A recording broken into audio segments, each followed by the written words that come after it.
Okay, Mr. Scruton, thank you so much to have me here. I would like to make a few questions about your new book, How to Be a Conservative, which I translate to Brazil. You became a very famous thinker in Brazil. Yes, we have a lot of people interested in conservative ideas, right? Mainly Britain conservatism. Of course, yeah. The first question is, why have you decided to write your new book, How to Be a Conservative? What the motive? Well, the motive is primarily that I feel it's time to make a new statement, because conservatism has to change and move as the society changes and moves, and one must constantly search for the basic principles and re-express them in the language of the day. If you don't, then it looks just like an ancient philosophy belonging to the past, of no use to us now. So it's a question of finding again the language that is relevant to the situation that we're in now. And so that's really why I decided to write it. What are the key parts of that book which complement your old book, The Meaning of Conservatism?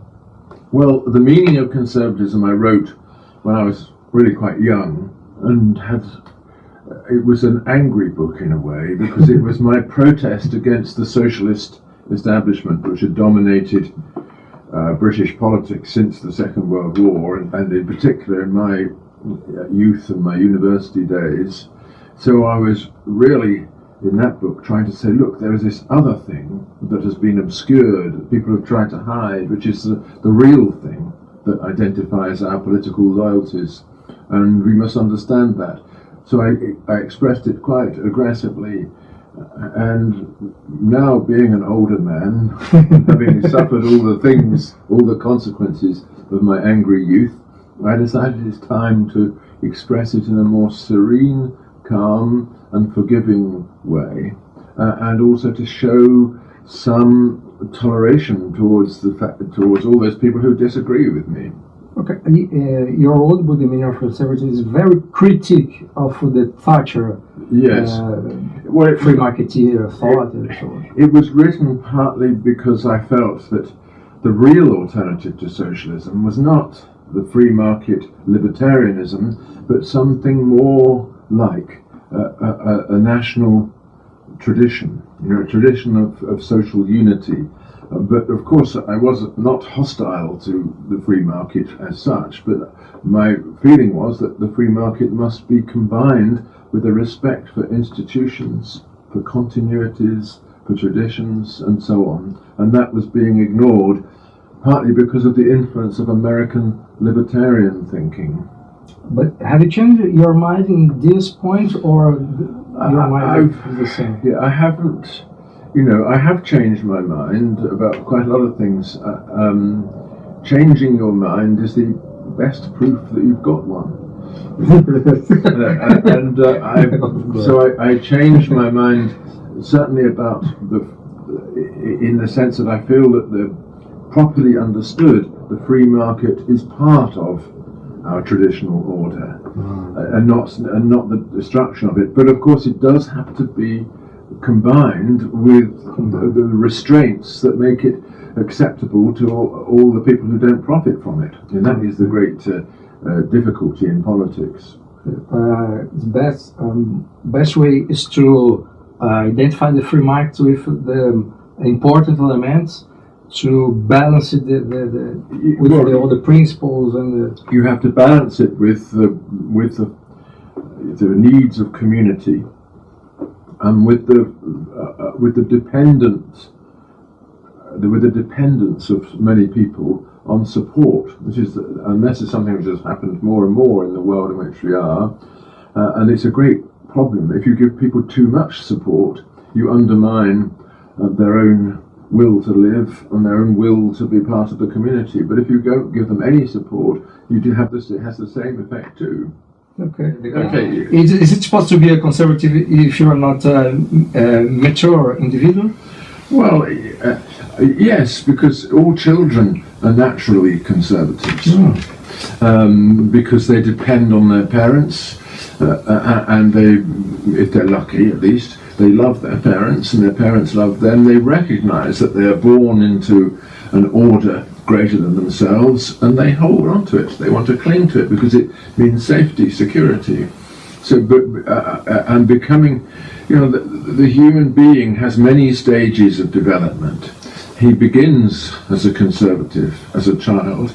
As an adolescent, he becomes, first of all, a liberal and perhaps a radical, because he's affirming his own identity against his parents. But then, if he becomes really mature, of course, he returns to that sense of home, usually with a new person, and starts everything again. Interesting. Did an individual become a conservative, or he discovered himself a conservative? It's a good question. I think it's very difficult to distinguish the two. I discovered myself to be a conservative, age 21,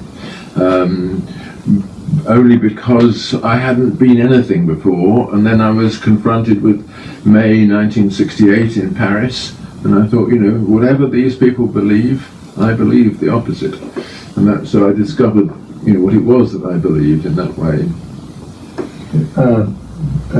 The family is a key element in the individual life to discover himself as a conservative, isn't it?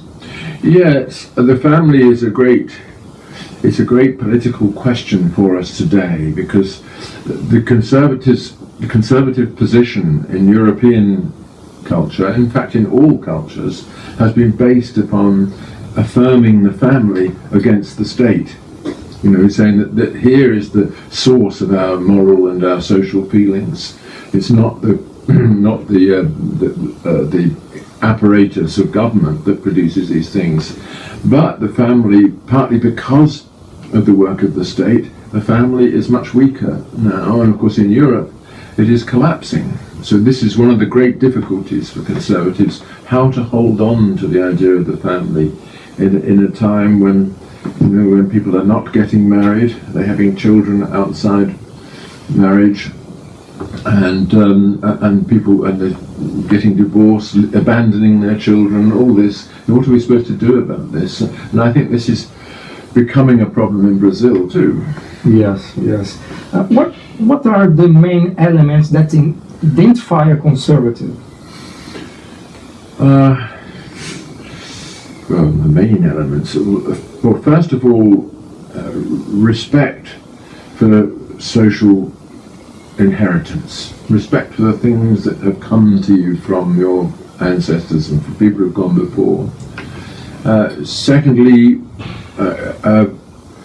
respect for law and property and religion, those sort of basic ways in which people attach themselves to the world.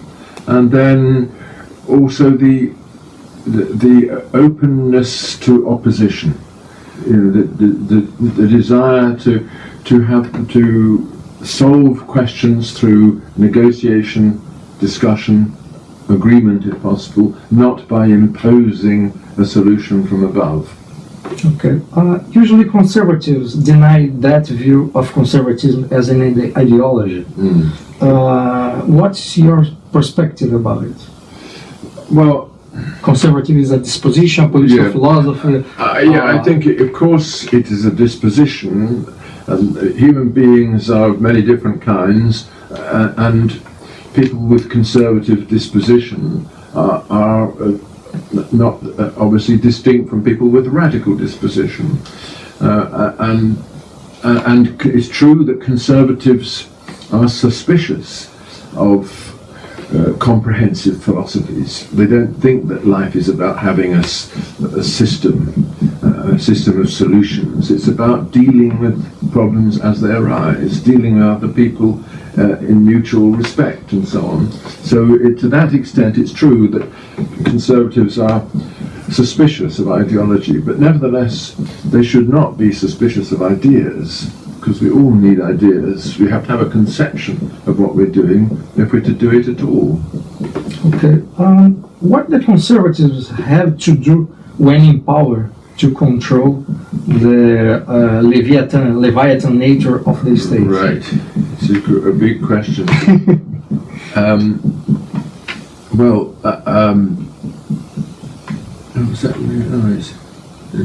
I would hope that they would recognise that it's not about controlling, it's about influencing. You know, when you're in government, you shouldn't want to control everything that happens, but you should want to influence it in the direction that you would like things to go. But if the public don't want it to go in that direction, you don't then take hold of them and threaten them and say this is the way it must go. And I think this is very important, because in our century, or the last century rather, all politics was about control. In Europe, at least, the communists, the Nazis, the fascists, they all wanted to control everything, take the future into their hands and make it according to the pattern that they had devised, and the result was disaster. The destruction of Europe three times over.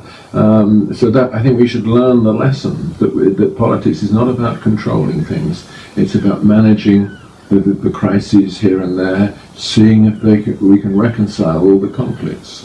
It's possible to do that in an effective way, considering the size of government, or the size of the states nowadays? It is a very good question.